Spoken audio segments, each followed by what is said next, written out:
Hey everybody, Dave Really here. As the video title says, this is the introduction to vinyl head shrinking. Now, right off the bat, a lot of the information here is pulled directly from the old written tutorials on my website, but that was written over a year ago, and I've learned a lot of things since then, and thus have a lot more knowledge to share. One of these days I gotta go back and update those written tutorials, but I'm also going to link those in the description in case you prefer having the written guide. To me, it's usually easier to follow written instructions. I'll tell you just how head shrinking works. Vinyl has a certain component in it that gives it its elasticity and makes it all squishy. Acetone eats away at that component, so when you submerge the head in acetone, it soaks it in, and initially it has a sponge-like effect, and the acetone expands the head while that elastic component is being broken down. When you remove the head from the acetone, as that evaporates, so too does the elastic component that's been broken down. As this happens, the particles pull together, shrinking the head, increasing the density and hardening the piece. When fully dried, even after a single soak, it'll usually feel rock hard and you can't squish it with your fingers anymore. However, they still maintain enough elasticity that you can put it on and take it off the neck of the doll's body and even reroot in it, though I'll tell you more about the details of that in further videos. This does usually work equally as well on harder vinyls as it does on softer vinyls. I haven't run into any heads that won't shrink. I've shrunken Moxie Teens, Bratzillas, Live Dolls, Barbies, other ones that I can't think of at the moment, but I've ended up with a few bait dolls over the years, so I tried out a couple things. There are two possible methods that I've used, fast shrinking and slow shrinking. I'll go over those now and the pros and cons of each of them. First, fast shrinking. And I'm describing that one first because it's the riskier version and there's a lot of limitations to it. There's only two reasons to choose fast shrinking over slower, one obviously being speed. If you just want to shrink a head a little, you could do that in 3 days or so, including prep time. At most, it should take 5 days using 3 soaks. The other reason you might want to do this is that fast shrinking can actually enhance a sculpt's details. Slow shrinking leaves the head the exact same shape it was originally, but often fast shrinking will make a head look more defined as it shrinks the thinner parts of the vinyl more than the thicker parts. For instance, Dracula's, they have chubby cheeks, so their cheeks don't shrink quite as much as like their temples and such.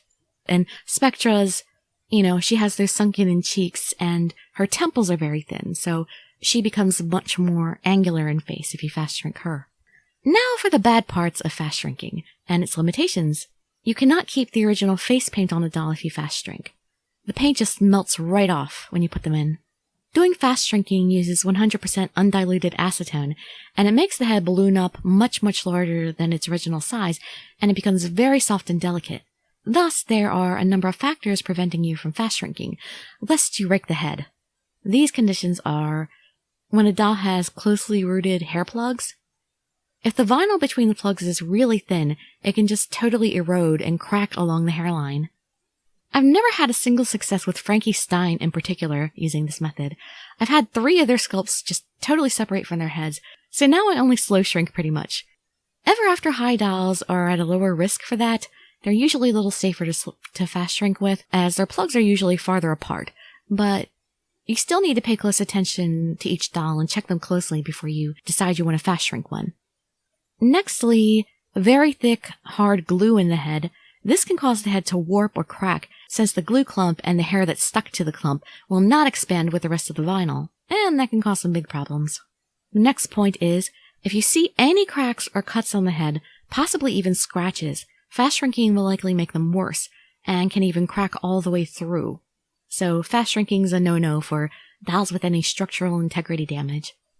Next, dolls with metallic or pearly sheens will have that leached out of them, so unless you don't mind restoring those effects with other materials, don't fast shrink. Some examples are Rebecca or Jennifer, as Rebecca's kind of got that bronze, a bit of a sheen to her, and, Jennifer's golden.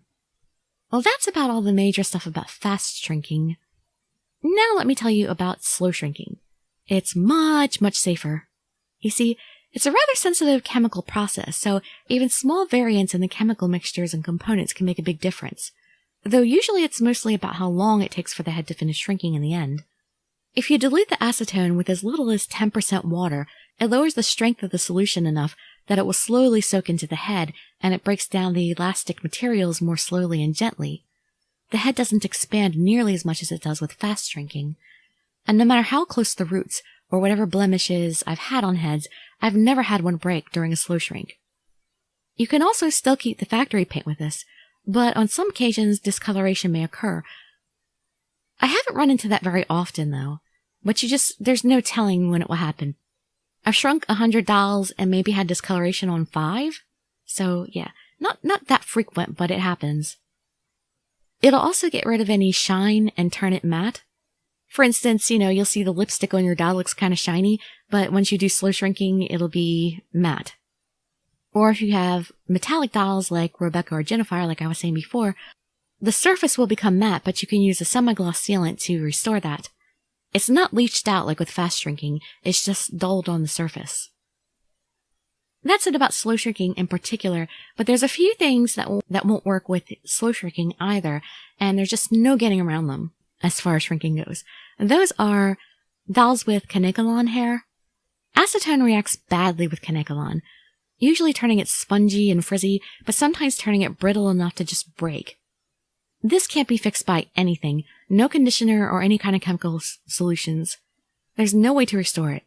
Fortunately, not that many dolls use Kanekalon. In my experience thus far, I found that Abby Abominables, all their hair colors except for white are made of that, and about half the Ghoulias I've shrunken, and half of the Dracularas, their pink strands are made of that as well. And though I've shrunken 4 or 5 Spectras, one of them used Kanekalon. So it's a good idea to test the hair of dolls before you're shrinking them, just to be safe.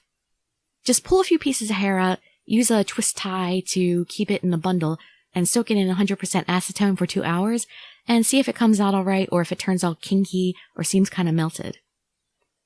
That way you know if your doll's hair is safe to be in shrinking or not.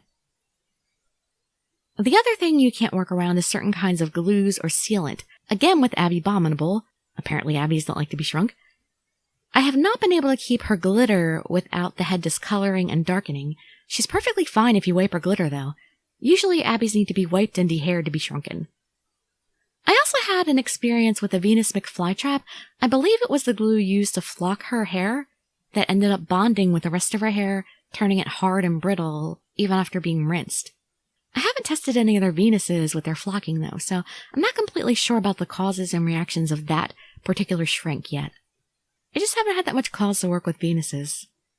But when I experiment further, I'll let you all know.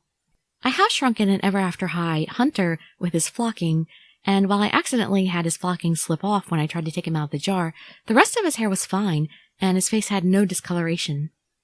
So it could be that the glue used to flock him was a different kind of glue than the Venus I shrunk, but I don't really know for sure. Well, those are all the major points and considerations about head shrinking overall, I believe. As soon as I can, hopefully shortly, I'll be making tutorials on both processes, fast and slow shrinking, and even further tutorials such as how to reroot and harden shrunken heads, and how to make it easier to put on and remove shrunken heads. So, hope this video has been helpful, or at least informative to you, and the actual tutorials will be even more so. Hope to see you there or in some of my other videos, and I'd be so grateful for any likes, comments, subscriptions, or shares with your friends to show some support.